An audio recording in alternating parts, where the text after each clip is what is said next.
امام حسین علیہ السلام جب مکے سے عراق کی طرف رواں ہوئے تو 2 منزلوں کے بعد تیسری منزل پہ قیام کیا، اور جب پھر سے سفر کرنے لگے تو اپنے بھائی حضرت عباس علمدار سے فرمانے لگے، اے عباس، یہاں سے جتنا ہمیں پانی چاہیے اس سے 4 گنا زیادہ پانی لے کے آگے بڑھنا۔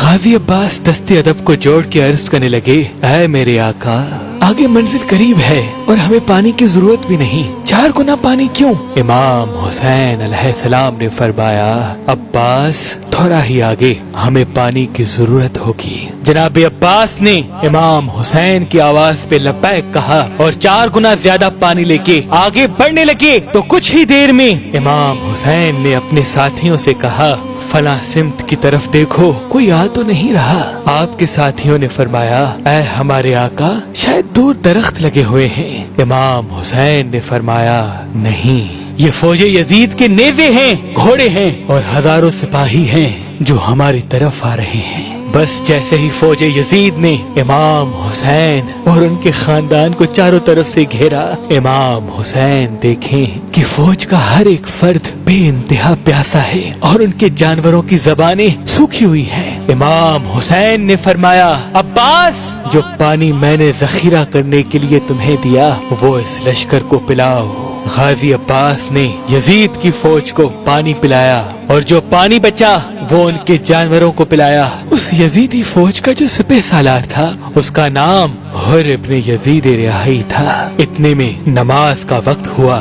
امام حسین نے پیغام بھجوایا کہ یزیدی فوج کے سالار سے پوچھو کہ وہ نواسۂ رسول کے پیچھے نماز پڑھے گا یا ہم سے الگ ہو کے نماز پڑھے گا۔ جیسے ہی یہ پیغام حر تک پہنچا وہ آ کے کہنے لگا کہ کیسے ہو سکتا ہے کہ نواسۂ رسول حسین ابن علی موجود ہو اور ہم ان کے پیچھے نماز نہ پڑھیں۔ اس سالار نے جیسے ہی امام حسین کے پیچھے نماز پڑھنا شروع کی، فوج یزید نے بھی امام حسین کے پیچھے نماز پڑھنا شروع کر دی۔ بس جیسے ہی نماز ختم ہوئی امام حسین علیہ السلام آگے بڑھنے لگے تو یزیدی فوج کا سالار حر آگے بڑھ کے کہنے لگا، اے حسین، مجھے آپ کا رستہ روک کر آپ سے بیعت لینے کا حکم ہے۔ امام حسین علیہ السلام نے فرمایا، کس کی بیعت؟ اس یزید کی جو اللہ کے دین کو جھوٹا کہتا ہے۔ اے حر، تیری نماز اور تیرے سجدوں سے واضح ہے کہ تو اللہ کے رسول پہ ایمان رکھتا ہے۔ پوچھ اپنے ضمیر سے کہ کیا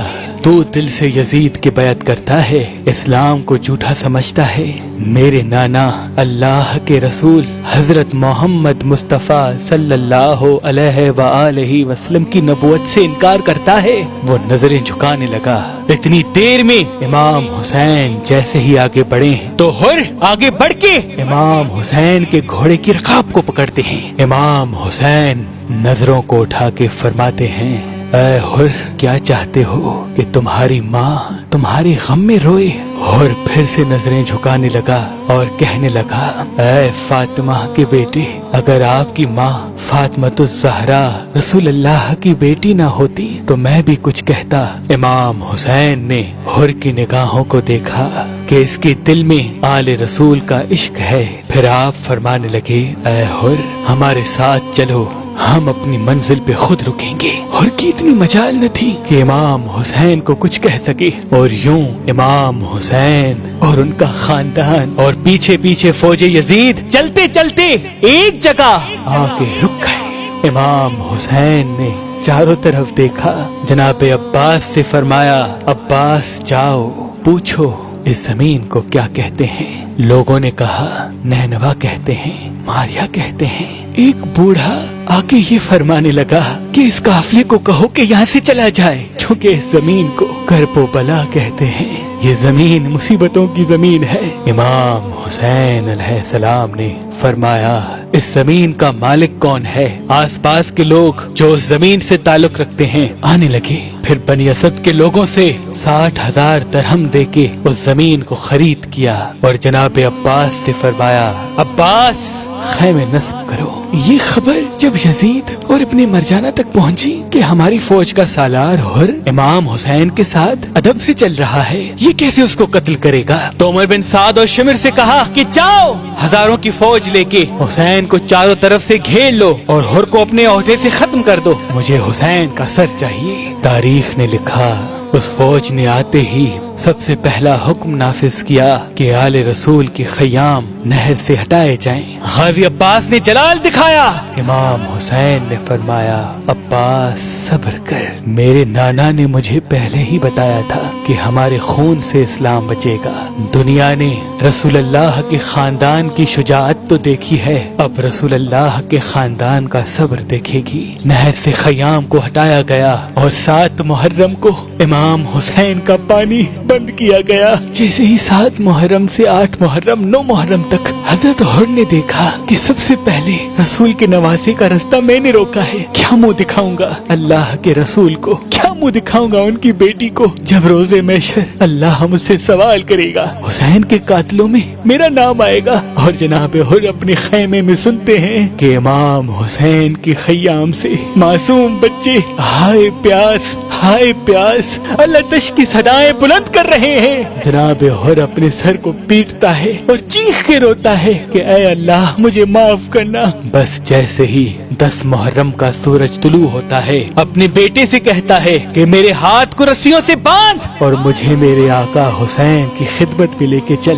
امام حسین علیہ السلام کے قدموں میں بیٹھ کے جناب حر فرماتے ہیں اے نواسہ رسول، اس غلام کو معاف کرنا، میں آپ کے قدموں پہ قربان ہونا چاہتا ہوں، میں آپ کے قاتلوں میں شامل ہونا نہیں چاہتا۔ امام حسین علیہ السلام نے جناب حر کو دیکھ کے فرمایا اے حر، رہتی دنیا تک میرے چاہنے والے تجھے سلام کریں گے کہ تو دنیا کی دولت کو ٹھکرا کے رسول اللہ کی شفاعت پانے کو چلا ہے۔ اے حر چلا جا، میں نے تمہیں معاف کیا۔ جناب حر رو کے کہتے ہیں میں آپ کے قدموں پہ قربان ہونا چاہتا ہوں۔ جیسے ہی جناب حر کو اجازت ملی، آپ کا بیٹا کہنے لگا اے میرے بابا، یہ مجھ سے برداشت نہیں کہ میں زندہ رہوں اور میرا بابا میرے سامنے شہید ہو جائے، پہلے اجازت مجھے دیجیے کہ میں میدان میں جاؤں۔ جیسے ہی جناب حر کے بیٹے کو اجازت ملی، آپ میدان میں گئے اور شیر کی طرح حملہ کیا۔ فوج یزید حیرت سے پوچھنے لگی کہاں یہ لاکھوں کی فوج اور کہاں یہ معمولی سا بچہ، کیوں مرنے کے لیے آئے ہو؟